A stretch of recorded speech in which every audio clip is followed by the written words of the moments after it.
Good morning बेटा। आज का जो है लेक्चर है हमारा मेरे संग की औरतें। जैसा कि प्रीवियस जो लेक्चर है हमने पढ़ा था मृदुला गर्ग की जो माता जी हैं और उनकी नानी जी के बारे में कि वे किस प्रकार के व्यक्तित्व की औरतें थी। और अब जो आज का है, आज की जो लेक्चर है हमारा, उसके बारे में हम पढ़ेंगे कि जो है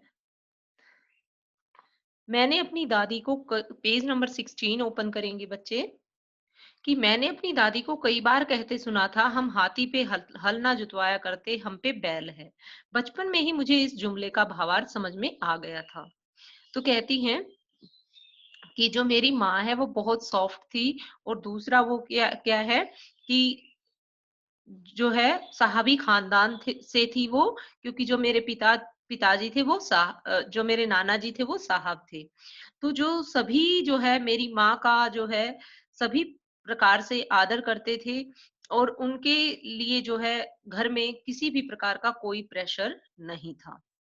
तो मेरी माँ जो है, हमारे जो परंपरागत दादा-दादी या उनके ससुराल के अन्य सदस्य उन्हें न नाम धरते थे और न उनसे आम औरतों की तरह अपेक्षा रखते थे। जैसे आम औरतें काम करती है ना, तो परिवार में जो है मेरी माँ से इस प्रकार की अपेक्षाएँ नहीं रखी जाती थी कि यह खाना बनाएगी, साफ-सफाई करेगी या बच्चों का अपने जो है ध्यान रखेगी। तो मेरी माँ जो है इस प्रकार के कोई भी काम नहीं करती थी, और ना ही जो है घर के लोग उनसे ये इच्छा रखते थे कि वो ये इस प्रकार के काम करे। उनमें सबकी इतनी श्रद्धा थी, लेकिन फिर भी मेरी माँ के लिए जो है सबके अंदर मेरी माँ के प्रति सबकी श्रद्धा थी। जबकि ना तो मेरी माँ जो है पत्नी का और न ही माँ होने की जो है माँ और बहू के किसी प्रचारित कर्तव्य का पालन करती थी। कि मेरी माँ जो है ना तो एक पत्नी होने के कर्तव्य का पालन करती थी, और न ही एक माँ होने के कर्तव्य का, क्योंकि वो हम सबका कोई ध्यान नहीं रखती थी, मृदुला गर्ग जी बताते हैं। तो फिर भी जो है सब परिवार के लोग जो है उनको श्रद्धा से देखते थे, उनकी हर बात मानते थे।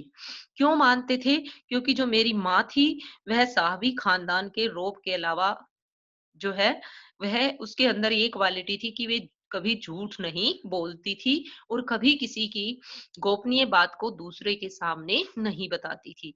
इन सभी कारणों से जो है सभी मेरी माँ के प्रति श्रद्धा रखते थे। और इसके बाद क्या है कि पहले के कारण उन्हें घर वालों का आदर मिला। वे कभी झूठ नहीं बोलती थी, इसलिए सभी घर वाले उसका आदर करते थे। और दूसरा क्या था बेटा, बाहर वालों की दोस्ती, कि वे अपनी गोपनीय बात को दूसरों पर जाहिर नहीं होने देती थी, इसलिए बाहर वालों की दोस्ती भी उन्हें मिली हुई थी। दोस्त वे हमारी भी थी। माँ की भूमिका हमारे पिता बखूबी निभा देते थे। कि दोस्त तो मेरी माँ हमारी भी थी, लेकिन एक माँ की जो भूमिका है वो मेरे पिता निभाते थे। मुझे याद है बचपन में भी हमारे घर में किसी की चिट्ठी आने पर कोई उससे यह नहीं पूछता था कि उसमें क्या लिखा है, भले ही एक बहन की दूसरी के नाम क्यों न हो। यानी कि यदि एक बहन की चिट्ठी दूसरी बहन के नाम आती थी, तब भी जो है हमारे घर में एक दूसरे से कोई नहीं पूछता था कि बहन की जो चिट्ठी आई है उसमें क्या लिखा है। यानी कि सबको जो है अपने विचारों की स्वतंत्रता थी, आजादी थी, कोई भी जो है किसी से भी बात कर सकता था, और जो है अपने आप को अभिव्यक्त किसी भी प्रकार से कर सकता था। सबको अपना जीवन जीने की आजादी थी, चाहे हम बहनें थी या मेरी माँ थी या मेरी दादी थी, सबको जो है आजादी थी। और माँ यह जानने को बेहाल हो कि बीमारी से वह उबरी या नहीं, छोटे से घर में 6 बच्चों के साथ सास-ससुर आदि के रहते हुए भी हर व्यक्ति को अपना निजत्व बनाए रखने की छूट थी। कि भई सबको जो है आजादी थी कि कोई भी जो है जिसका जहाँ भी इंटरेस्ट है कोई भी काम कर सकता है। किसी पर कोई भी काम थोपा नहीं जा सकता था। हम 6 बच्चे थे, मेरे दादा-दादी थे और मेरे मम्मी-पापा थे।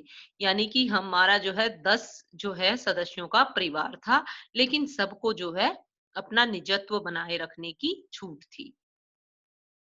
लीक से खिसके अपने पूर्वजों में माँ और नानी ही रही होती तो गनीमत रहती। पर अपनी एक परदादी भी थी। अब जो लेखिका कहती है कि मेरी जो नानी थी और मम्मी थी, वे तो जो है परंपराओं से हटकर जी ही रही थी, मेरी परदादी भी जो है इसी तरीके से जी रही थी, यानी परंपराओं से हटकर, लीक से हटकर। क्यों? कैसे? अब आपको बताएँगे।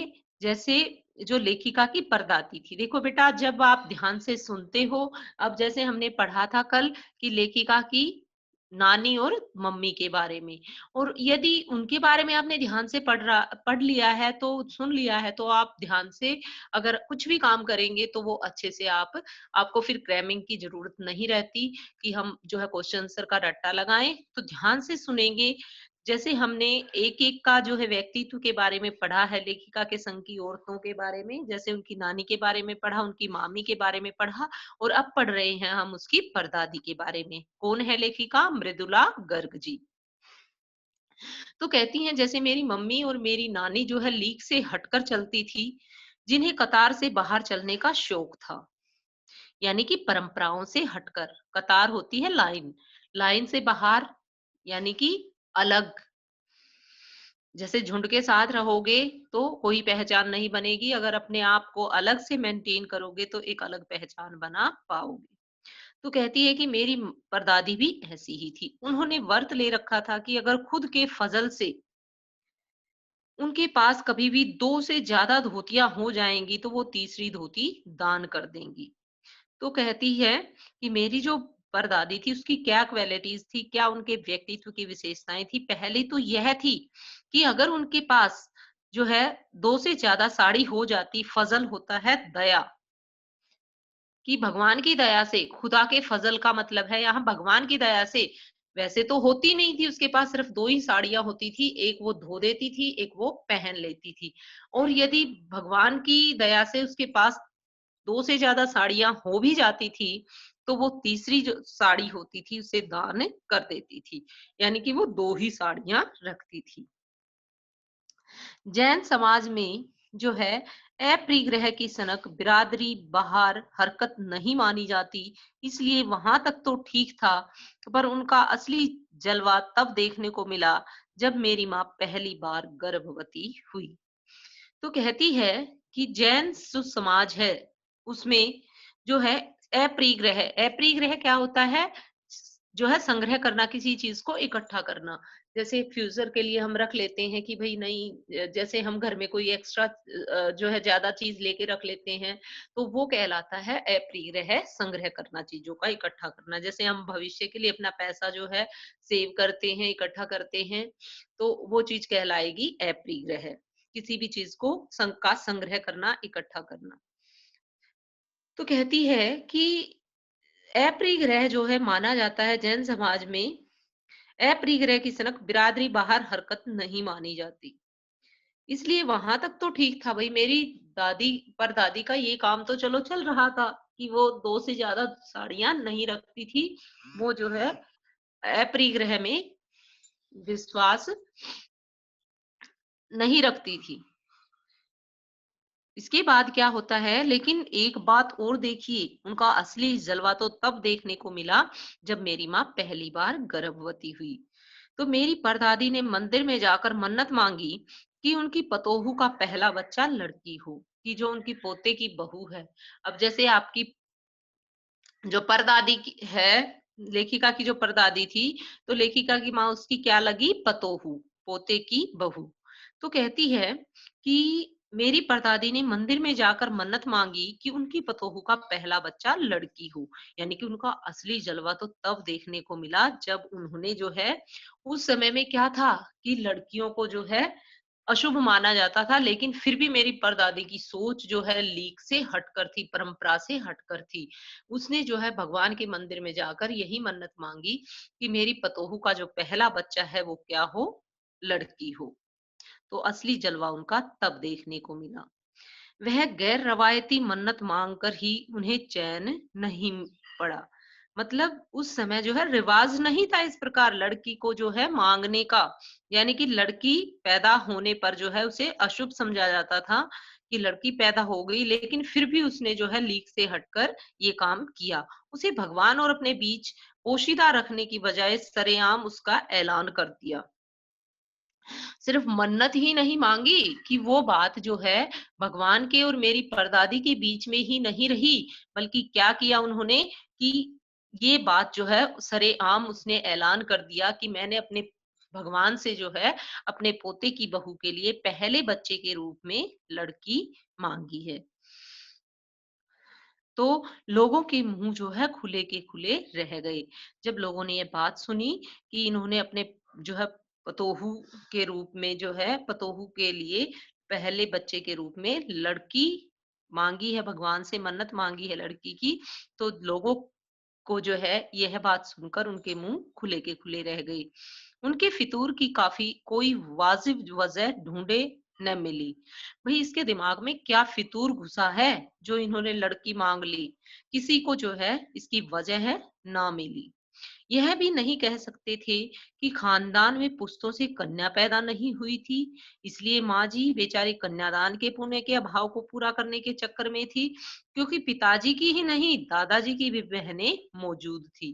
भाई अब ये नहीं मसला समझ में आया कि दादी ने जो है पहले बच्चे के रूप में जो है लड़की क्यों मांगी। अब ये भी नहीं था कि खानदान में कोई लड़की ही नहीं हो, मेरे पिताजी की भी बहनें थी और दादाजी की भी बहनें थी। तो उसका जो दिमाग का फितूर है मेरी परदादी का हमारी समझ में नहीं आया किसी की भी, और जिन लोगों ने सुना उनके मुंह भी खुले के खुले रह गए। अब ये भी नहीं था कि भई वो कन्यादान करना चाहती हैं, इसी पुण्य के कारण जो है उन्होंने लड़की मांगी है, क्योंकि हमारे जो है हर पीढ़ी में लड़की थी। पहला बच्चा हर बहू का बेटा होता रहा था। खैर माँ जी ने अपनी तरफ से काफ़ी कोई सफाई नहीं दी, बल्कि बदस्तूर मंदिर जाकर मन्नत दोहराती रही। बदस्तूर क्या होता है बेटा? नियम पूर्वक, कि भई जो है उन्होंने अपनी इस जो मन्नत का की कोई वजह जो है नहीं बताई किसी को भी, और ना कोई सफाई दी, और नियम से जो है मंदिर जाकर अपनी मन्नत मांगती रही। पूरा नकुड़ गांव जानता था कि माँ जी का भगवान के साथ सीधा सीधा तार जुड़ा हुआ है। वही पूरा जो हमारा मोहल्ला था, नुक्कड़ था, नकुड़ यानी कि नकुड़ गांव, पूरा नकुड़ या गांव जानता था कि जो माँ परदादी है मेरी, वो जो भी भगवान से मांगती है भगवान उन्हें दे देते हैं। यानी कि भगवान के जो है उनके साथ सीधे सीधे तार जुड़े हुए हैं। इसका मतलब ये है जो भी वह भगवान से मांगती थी भगवान उनको दे देते थे। बेतार का तार, इधर वह तार खींचती उधर टन से तथास्तु बजता। तथास्तु क्या होता है बेटा? संस्कृत का शब्द है तथास्तु। तथा अस्तु, जैसा तुम कह रहे हो वैसा हो। तो जैसे ही माँ भगवान से जो है बेतार का तार, जैसे ही भगवान से माँ मन्नत मांगती वैसे ही भगवान तथास्तु कह देते, यानी कि उनकी मन्नत तभी पूरी कर देती। मेरी दादी तो पहली मर्तबा में ही तैयार हो गई थी कि गोद में खेलेगी तो पोती, पर माँ जी की आरजू किस कदर रंग लाएगी उनका उन्हें भी गुमान न रहा होगा। यानी कि उनको ये था कि जो पहला बच्चा होना चाहिए वो जो है लड़की हो। लेकिन हमें यह नहीं पता था कि परदादी की जो मन्नत है इतना रंग लेकर आएगी। लड़की की गैर वाजिब जुस्तजू सुन भगवान कुछ ऐसी अफरा तफरी में आ गए कि एक न दो पूरी 5 कन्याएं एक के बाद एक धरती पर उतार दी। तो कहती हैं भगवान जो है उनकी मन को पूरी तरह से जो है बहुत ज्यादा ही सुन लिया, और उन्होंने जो है केवल एक कन्या ही नहीं, एक के बाद एक इस प्रकार जो है हम 5 बहनें पैदा हुई। भगवान को क्या कहें, माँ जी के सामने तो नामी चोर भी अफरा तफरी में आ जाते हैं।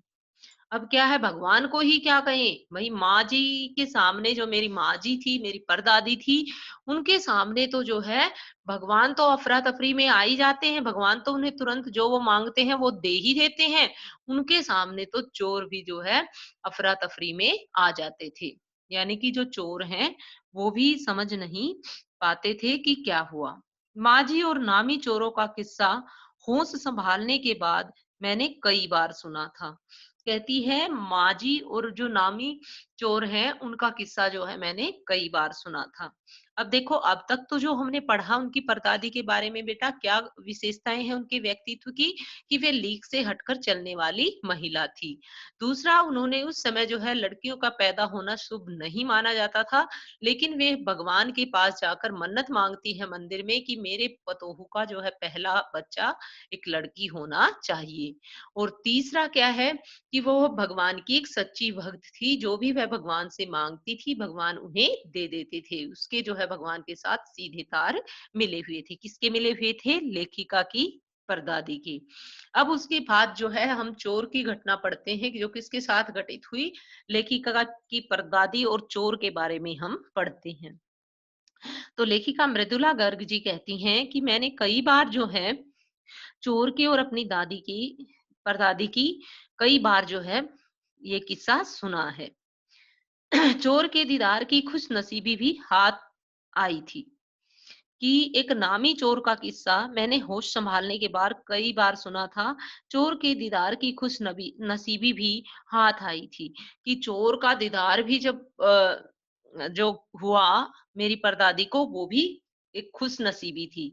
हुआ यूं था, अब घटना हम देख रहे हैं कि क्या हुआ था कि किसी शादी के सिलसिले में नकुड़ की हवेली के तमाम मर्द बारात में दूसरे गांव में गई हुई थी। औरतें सज धज कर रत जगह मना रही थी। रत जगह क्या होता है? रात को जागना।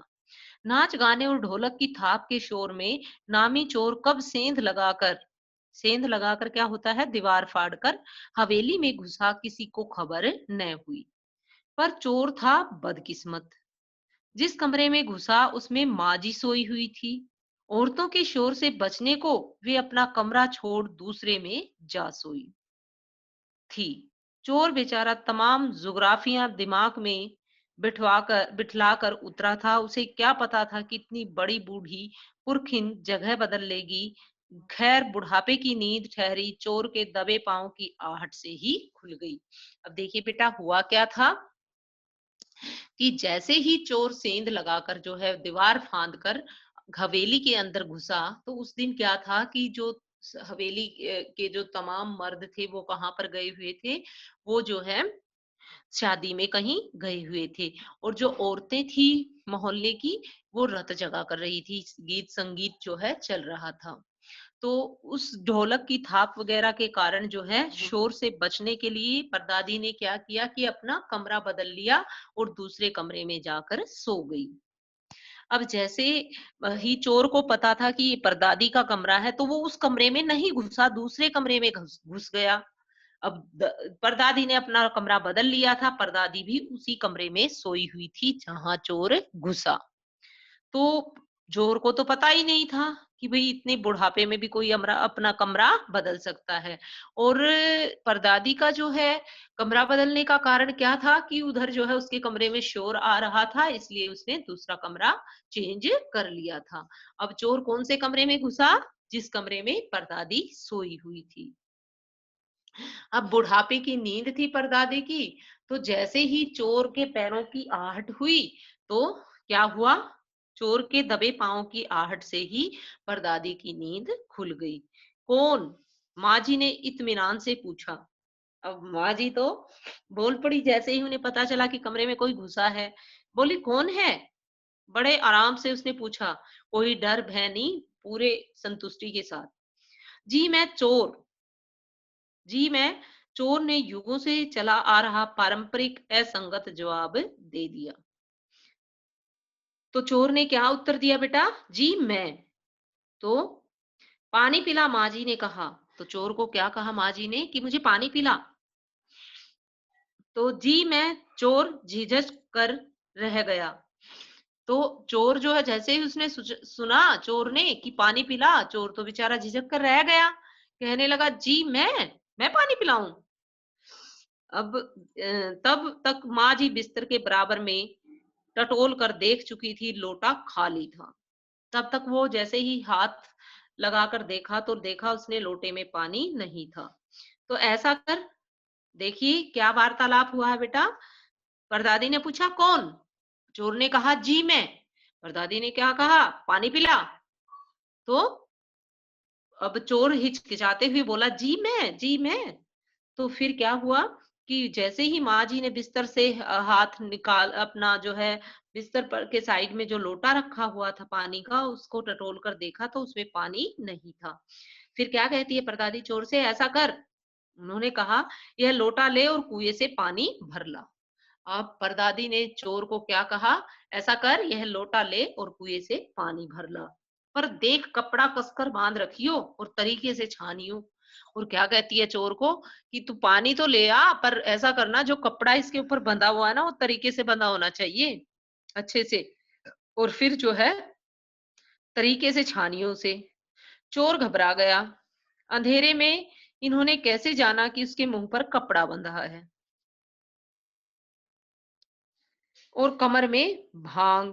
भगवान से उसका तार जुड़े होने की खबर उसे थी, पर बुढ़िया भांग भी छानती होगी, एकदम यकीन न हुआ। इसी से कुछ हैरान परेशान हो उठा।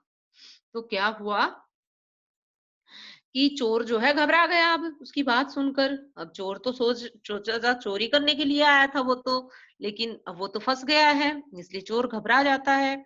और अंधेरे में जो है कहता है कि इस बुढ़िया ने कैसे जान लिया कि मैंने मुंह पर कपड़ा बांधा हुआ है और मेरी कमर में भांग है। तो भगवान ने के साथ जो है बुढ़िया के तार मिले हुए हैं, ये बात चोर को भी पता थी। एकदम पता थी ये बात तो उसे भी। इसी से कुछ जो है चोर हैरान और परेशान हो गया। तो फिर बुढ़िया कहती है, परदादी कहती है मृदुला गर्ग जी की, कि जल्दी कर भाई। तभी माँ जी ने कहा, बड़ी प्यास लगी है। पर मैं तो चोर हूँ। मारे घबराहट और धर्म संकट के चोर सच कह गया। अब चोर के मुंह से क्या निकल गया कि मैं तो चोर हूँ, मैं कैसे पानी ला सकता हूँ। तो धर्म संकट में पड़ गया था चोर और उसके मुंह से सच निकल गया कि बुढ़िया के सामने तो झूठ बोल ही नहीं सकता, क्योंकि बुढ़िया के तो किससे ताले हुए हैं, भगवान साथ ले हुए हैं। इससे जो चोर वो बेटा घबरा गया था। अब क्या हुआ करे, माँ जी ने कहा, भाई चोर है तो है, प्यासे को पानी तो पिला, पर देख मेरा धर्म न बिगाड़ियो, लोटे के मुंह से कपड़ा न हटाइयो, हाथ रगड़कर धो लीजो और पानी कपड़े से छान कर भरियो। आप चोर के हाथ का पी लेंगी, हाथ न रगड़कर धो लीजो। कहा ना, रगड़कर हाथ धो लीजो, सब नाच गाने में लगे हैं। तेरे और भगवान के सिवा कौन धरा है जो पिलाएगा। भाई तेरे और भगवान के सिवा अब मेरे पास है कौन जो मुझे पानी पिलाएगा। और सभी जो है नाच गाने में लगे हुए हैं, भगवान वहीं कहीं उसके बराबर में धरे हैं। सुनकर चोर कुछ ऐसा अकबकाया कि लोटा उठाकर चल दिया। जब बुढ़िया कहती है कि भगवान और तेरे सिवा तो मेरे पास कोई है ही नहीं, तो जो है चोर बेचारा हका हक्का बक्का रह गया, घबरा गया और जो है लोटा लेकर पानी के लिए चल दिया। पूरी एहतियात के साथ पानी भरकर लोटा तो पहरेदार ने उसे धर दबोचा। अब जैसे ही जो है चोर पानी भरकर लेकर आया बुढ़िया के लिए, तो पहरेदार ने उसे पकड़ लिया, कुएं पर देख लिया गया था। तब माँ जी ने लोटे का आधा पानी खुद पीकर बाकी चोर को पिला दिया। अब क्या किया माँ जी ने, जो है अब पहरेदार ने तो चोर को पकड़ लिया और माँ जी ने क्या किया कि जो लोटा था जितना उसमें पानी था, आधा पानी स्वयं पिया और आधा पानी किसको पिला दिया, चोर को पिला दिया। तो फिर क्या हुआ, एक लोटे से पानी पीकर हम माँ बेटे हुए। फिर क्या कहती है मेरी परदादी चोर को कि अब हमने जो है एक लोटे से पानी पी लिया है और हम क्या बन गए हैं, अब माँ और बेटा बन गई हैं। अब बेटा चाहे तो तू चोरी कर और चाहे खेती कर। देख बेटा, अब तू मेरा बेटा बन गया है, क्योंकि हमने एक लोटे से ही जल पी लिया है। अब चाहे तू जो है मेरा जो है तेरा बेटा अब चाहे चोर बने या खेती करे, अब वो तेरे पर डिपेंड करता है। किसको कहती है परदादी, चोर को कहती है। बेटा बेचारा किस लायक रह गया होगा, सो रोमांचक धंधा छोड़ खेती में लगा। सालों साल लगा रहा। जब मैंने उसे देखा तो बड़ा भला मानुस बूढ़ा लगा, मुझे डरा डरा हैरान सा। अब खानदानी विरासत कहिए या जीवाणुओं का प्रकोप, उन दो सनकी बुढ़ियों के बीच में अच्छी फंसी।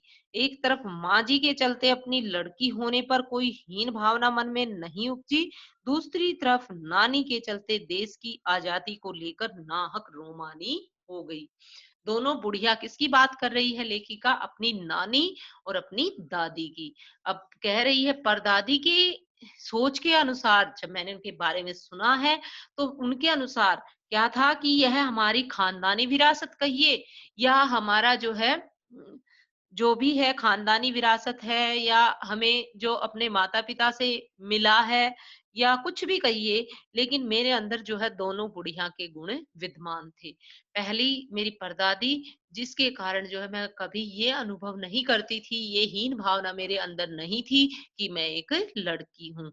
और दूसरी कि जैसे मेरी नानी जी जो है देश की आज़ादी के लिए बहुत रोमानी थी, वैसे ही मैं भी जो है देश की आज़ादी के लिए मेरे अंदर भी जुनून था। किसके अंदर? मृदुला गर्ग जी के अंदर। तो अब जो है बेटा, अब तक जो है हमने यहाँ तक पढ़ा कि किस-किस के बारे में पढ़ा? लेखिका की परदाई, लेखिका की माँ और लेखिका की नानी के बारे में। तो दोनों बुढ़िया के कारण जो है कौन-कौन सी क्वालिटी आई लेखिका के अंदर? परदादी के अनुसार तो कभी भी उन्होंने हीन भावना महसूस नहीं की कि मैं एक लड़की हूँ, और जो उनकी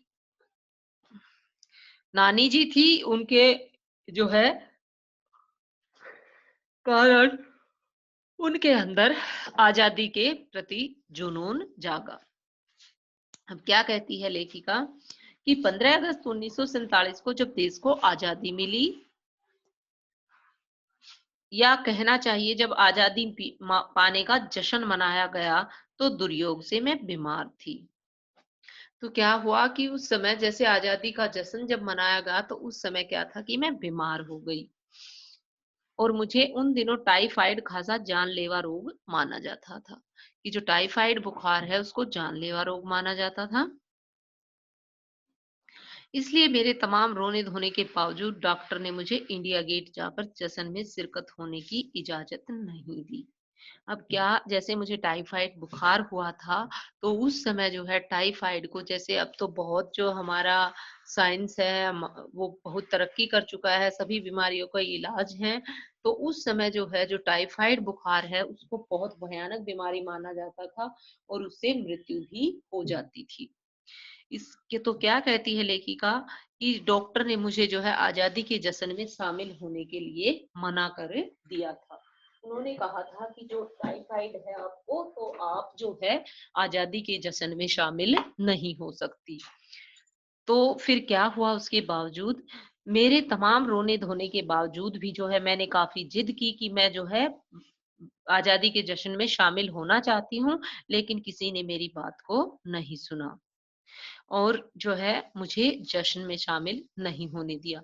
चूँकि डॉक्टर अपने नाना के परम मित्र, उनसे ज़्यादा नाना थे, इसलिए हमारे पिताजी जो बात-बात पर सत्ताधारियों से लड़ते-भिड़ते फिरते थे, चुप्पी साध गए।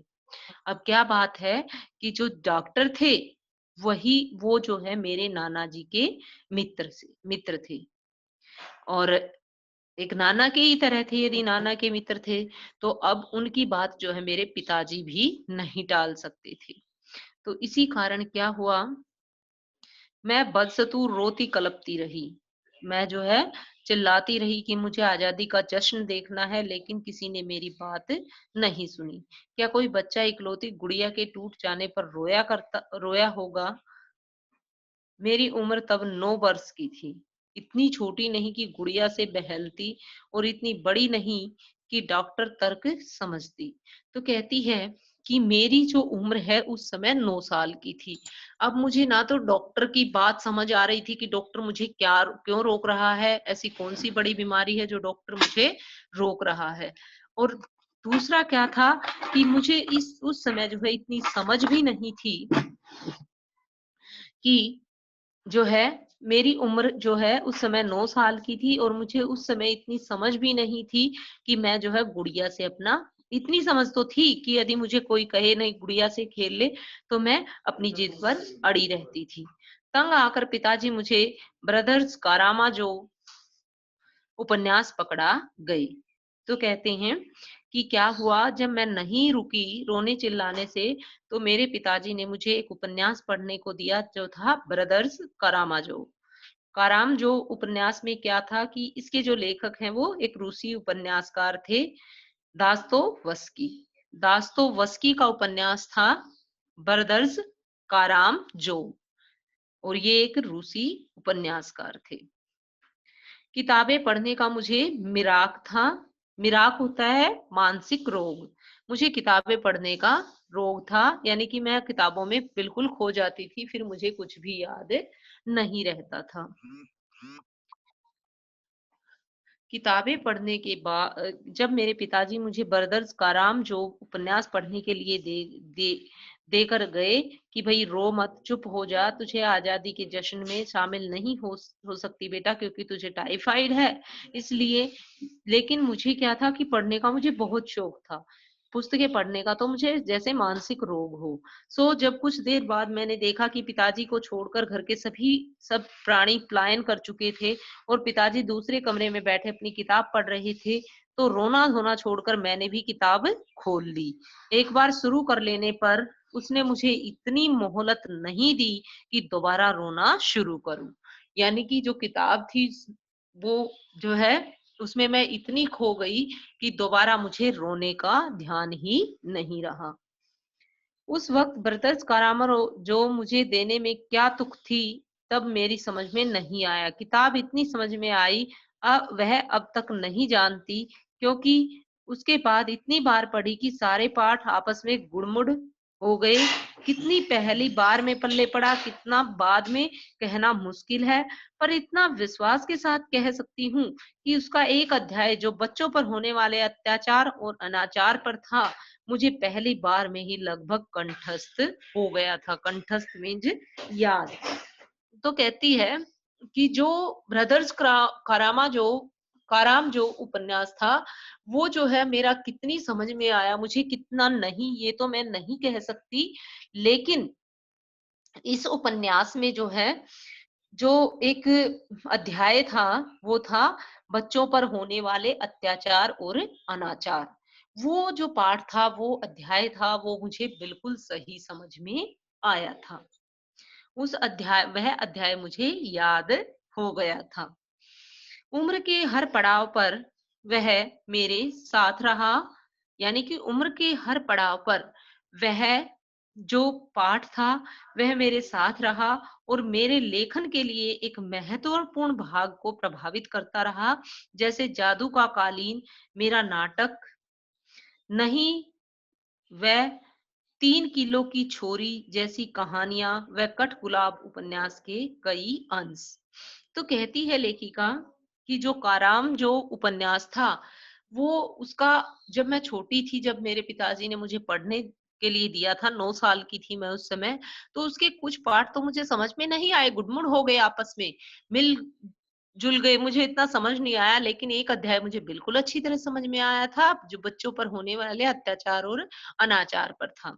तो इसके बाद क्या हुआ कि इस जो करामा जो उपन्यास था, मैंने बार-बार इसको पढ़ा, तो इसने जो है केवल मेरे लेखन को भी प्रभावित किया, केवल मुझको ही नहीं प्रभावित किया, बल्कि मेरे लेखन को भी प्रभावित किया। मेरा नाटक है जादू का कालीन, और नहीं वह 3 किलो की छोरी जैसी कहानियां। 3 किलो की छोरी जो है मृदुला गर्ग जी की कहानी है, कठगुलाब उनका उपन्यास है। तो उनमें उनके लेखन कार्य में भी जो है इस करामा जो उपन्यास ने काफी सहायता की, काफी हेल्प की। तो इसके बाद क्या हुआ, माँ जी की मन्नत का असर रहा होगा कि मैं ही नहीं, मेरी चारों बहनें भी लड़की होने के नाते किसी हीन भावना का शिकार नहीं हुई। कि बेशक हम लड़कियां थी, लेकिन हम कभी भी हीन भावना का शिकार नहीं हुए थे। ये मेरी जो है मेरी चारों बहनें भी जो है कभी हीन भावना का शिकार नहीं हुई। नानी, माँ और परदादी की परंपरा बरकरार रखते हुए लीग पर चलने से भी इनकार किए रही। और जो अपनी परदादी और नानी की जो परंपरा थी कि लीग से हटकर चलना, उसको भी जो है हमने बरकरार रखा। हम कभी जो है बंधे बंधाए नियमों पर न चले। तो आज का जो लेसन है बेटा हमारा यहीं समाप्त होता है, और नेक्स्ट लेक्चर में जो है हम नेक्स्ट लेसन करेंगे।